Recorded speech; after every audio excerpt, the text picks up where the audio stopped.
Yo, what's up mga kawatch? Hanggang dito namang ang aking mini vlog. Kwento ko lang ng mga bilisan. Nag-start ako maglakad ng 6:30 and nakarating ako doon ng mga 9:46 in the evening. So, pagdating ko doon, hirap makapasok sa chapel kasi sobrang dami ng tao, sobrang dami nang nag-participate. And nakapag-take naman ako doon ng video, naiksi lang, hindi ko nga masyado nakita kasi halos nakikita ko sa mga tao sa dumubog talaga papunta doon sa loob. After nun, naglakad ulit ako punta ng sakayan. Medyo may distansya pa yung nilakad ko, makarating lang doon sa terminal ng jeep.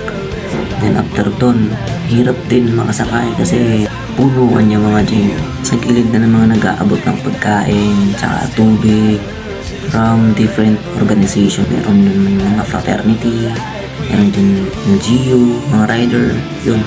Libre lang pamimigay yung tubig sa pagkain. Tatapusin ko ng video na to mga kawatch. Thank you for watching. Wala pa akong maisip na susunod na vlog. So, abang-abang na lang kayo sa aking YouTube channel. And don't forget to subscribe, like, and share na din ang aking mga video na ina-upload. Marvin Sin, signing off.